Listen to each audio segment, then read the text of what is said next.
Salut les petits loups! De nouveau une nouvelle confidence numéro 7. Alors celle-là je la refais, je l'ai fait il y a un quart d'heure, mais elle a été directement supprimée de YouTube. Ah ben, bien sûr, vous savez, avec ma grande gouaille, faut surtout pas critiquer Macron, il faut surtout pas critiquer le nouvel ordre mondial, enfin bref, tous ces petits banquiers qui nous tiennent bien par les couilles. Donc du coup, bah, je refais ma petite vidéo avec plus ou moins les mêmes choses. Plein de choses à vous dire, les amours. Déjà, merci d'avoir pris des nouvelles de mon fils Lou. Ça me touche énormément. Voilà, vous savez que Lou, il devait recevoir pardon, sa première greffe là au mois de juillet. Et comme il avait chopé un petit champignon dans le palais, ça a été repoussé. Et avec sa maman et l'hôpital Necker, voilà, on a décidé de repousser ça au mois de novembre pour justement pouvoir lui permettre de passer juillet-août tranquille et puis de faire sa rentrée scolaire comme tous les petits garçons et toutes les petites filles. Voilà. En espérant bien sûr qu'il n'y ait pas de confinement, parce que ça c'est pareil, le confinement, on n'est pas à l'abri. Moi je dis on n'est pas à l'abri. Tu vois, là à partir de demain lundi, il faut remettre des masques, alors qu'on pouvait les mettre avant. Mais à mon avis, on m'enlèvera pas de l'esprit. Alors je vais faire attention avant d'être censuré par Facebook, hein, parce que ils surveillent, il faut faire attention, ils sont partout. Donc effectivement, on m'enlèvera pas de la tête de toute façon, chacun son opinion. Ce que je dis, ça n'engage que moi. Que de toute façon, on va laisser un petit peu les Français juillet-août se promener un petit peu en France. Oui, parce que tu doutes bien que pendant 3 mois et demi, il y a eu le confinement. Donc il y a des mecs sur BFM TV là qui ont dit que oui, les Français ont gagné un petit peu d'argent. Donc voilà, et maintenant ils vont dépenser des sous. Ouais, on va les laisser dépenser.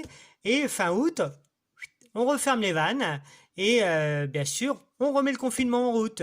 Voilà, donc voilà pour mon petit loup, sous réserve que on ne soit pas encore confiné. Remarque que j'espère qu'on va pas être confiné parce que moi j'ai déjà perso confidence pour confidence, j'ai 6 collègues dans l'événementiel parce que c'est un des secteurs qui a été le plus touché. Hein. Faut regarder un petit peu. Hein. Faut faire des recherches. L'événementiel c'est un secteur qui a été super touché. La preuve, tu vois, les discothèques sont pas encore ouvertes et on ne sait pas si ça va réouvrir. Hein. Bah du coup, ouais, ça a été drôlement le bordel. J'ai 6 collègues qui ont fermé leur entreprise d'animation de spectacle et bah moi, je suis pas à l'abri. Je suis pas à l'abri tout simplement parce que faut savoir que la première phase de confinement s'est tombée le 14 mars, jour de mon anniversaire. À minuit, on n'avait plus le droit de sortir. Hein. Et donc, bah du coup, bah les gens, bah qu'est-ce qu'ils ont fait? Ils ont annulé les uns après les autres. Donc ça veut dire qu'au jour d'aujourd'hui, si tu fais le bilan, enfin si je fais le bilan, j'en suis à 28 annulations. 28 annulations de contrats, donc tu calcules, bah ouais, tout ce qui est carnaval, tout ce qui est fête dans les écoles, magasin Cora, faire la fête avec mon ami Gilles que j'embrasse, voilà. En tout 28 contrats à 300 balles, quasiment 300 balles. Déjà, je suis un des rares animateurs qui mettent ces tarifs en ligne, voilà, donc ça fait à peu près 10 000 balles, 10 000 euros. Alors, j'ouvre une autre parenthèse pour mes ex-femmes, mes chéris, je vais vous appeler comme ça, mes chéris, mes amours. C'est pas 10 000 euros qui rentrent dans ma poche, hein, parce que ça c'est pareil, c'est encore un sujet de discorde. Quand je facture 300 euros à quelqu'un, il faut retirer les escrocs de l'URSSAF. Il faut que je fasse attention à ce que je vais dire avant d'être censuré. Les escrocs de l'URSSAF, les frais d'essence aller-retour, ça veut dire que sur 300 balles, tu as à peu près allez, entre 100 et 130 euros qui te reviennent dans la poche. D'accord?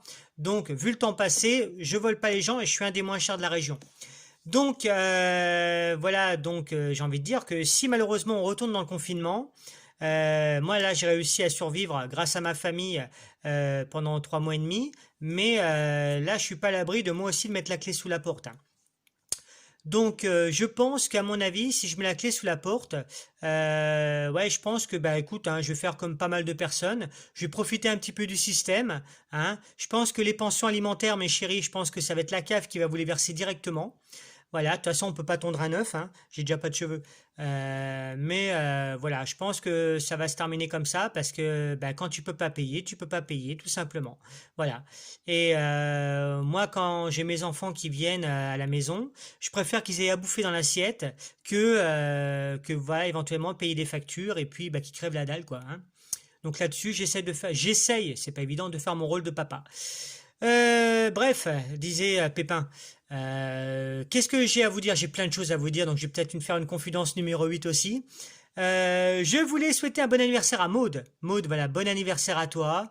Maude qui habite en région parisienne. Plein de bisous à ta fille qui est fan d'Harry Potter. Voilà, ça c'est fait aussi. Autre chose. Alors ça, on a tous été victimes de l'isolation à 1 euro. Eh ben les amis, j'ai une bonne nouvelle à vous annoncer. Non seulement il y avait l'isolation à 1 euro, mais maintenant il y a la chaudière à 1 euro. Tu vois, je regarde mes petites notes en même temps pour pas me tromper. Là, la chaudière à 1 euro. Voilà, ça vient de tout sortir, c'est tout frais. Parce que bah, ces gens-là, bah, ils t'appellent bah, quand ils peuvent te choper, c'est-à-dire soit le midi quand tu es à table, ou soit le soir. Tu vois, 19-20 heures, ils t'appellent. Alors, t'as beau leur dire que non, t'es pas intéressé, mais ils t'appellent quand même. Voilà. Donc ça, mais après, il faut que tout le monde gagne sa croûte un petit peu, hein, la vie est tellement dure. Mais bon, quand ça fait 6-7 fois qu'ils t'appellent dans la journée, au bout d'un moment, t'en as ras-le-bol. T'as envie de faire comme Homer Simpson, tu sais, les choper et puis de les étrangler.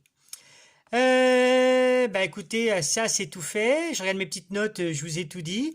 N'oubliez pas, vendredi 24 juillet, le karaoké. Le karaoké au Maréchaux. Donc, bah, venez, en espérant qu'on soit dehors, qu'on soit bien à l'écart, parce que ça c'est pareil, ça. On peut faire des karaokés en extérieur pour le coronavirus, le Covid. C'est bien, ça circule. Tandis que non, bah non, faut être à l'intérieur, faut être enfermé, tu vois. Des tables de 10, distance d'1 mètre, enfin bref, c'est le bordel. On marche sur la tête sur cette planète. Mais bon, on va pas reparler encore du nouvel ordre mondial ou de Macron, les escrocs de l'État, parce que je vais encore me faire censurer. Et tu sais, en France, tant que tu fais pas comme les gens, ça les emmerde. Ça les emmerde totalement.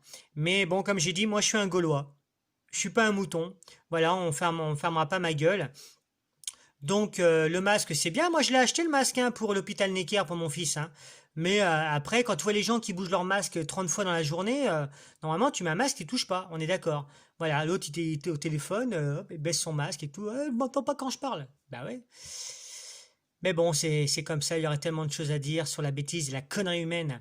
Voilà. Bah, en tout cas, le côté positif du Covid, je vais dire ça comme ça. Voilà, c'est que j'ai eu la chance. Je parle pour moi, hein, attention. Hein, tout ce que je dis, c'est pas parole d'évangile, même si je crois pas en Dieu. Hein. Après, j'ai mes raisons de pas croire en Dieu. Ouais, tout ce que je dis, ça n'engage que moi. J'ai eu la chance. J'ai pas perdu mes parents. On a perdu personne de la famille. Et la famille, c'est sacré, c'est très important. Voilà, j'ai encore ma maman qui est là, qui a 77 ans. Mon père, je n'en parle pas parce que bon, il est mort depuis des années. Mais ça, c'est un petit peu bien fait pour lui. Il avait qu'à pas picoler autant, voilà. Mais voilà. Et puis il y a Jeannot. Jeannot, c'est le mari de ma mère. Voilà, c'est un peu comme mon deuxième papa. Je l'aime tout autant, même si des fois on s'engueule. Mais bon, tout le monde s'engueule. Et si on s'engueule, c'est parce qu'on s'aime, tout simplement. On se dit les choses. Voilà. Tout comme moi, je me confie à vous, voilà, parce qu'on s'aime tout simplement, et on se donne pas assez d'amour sur cette putain de planète, voilà. Et faut que je fasse gaffe aux gros mots parce que je vais encore être censuré par YouTube. Voilà, les amours. De toute façon, je vais vous faire bientôt une confidence, une numéro 8 parce que là, j'ai encore plein de choses à vous dire. Voilà, je vais revoir mon texte et puis pour pas être censuré par ces crétins. Voilà. Je vais vous dire, comme d'habitude, eh bien, les amours, prenez soin de vous, prenez soin des autres. N'oubliez pas, la vie est une fête. Mes enfants, mes amours, je vous aime. J'ai 6 enfants exceptionnels et je souhaite d'avoir tout le monde, d'avoir des enfants comme les miens parce que voilà, ils sont vraiment formidables. Tout à l'heure, je vais récupérer mes 2 loulous, voilà, parce que je vais rentrer dans ma semaine de garde. Enfin, ma semaine, façon de parler, jusqu'à jeudi soir. Et parce qu'après vendredi, je suis avec vous au Maréchaux, donc voilà, il faut aussi que je travaille un petit peu. Et la vie est une fête, je vous aime, prenez soin de vous, prenez soin des autres, et rendez-vous très très vite, je vous promets. Allez, bisous les amours.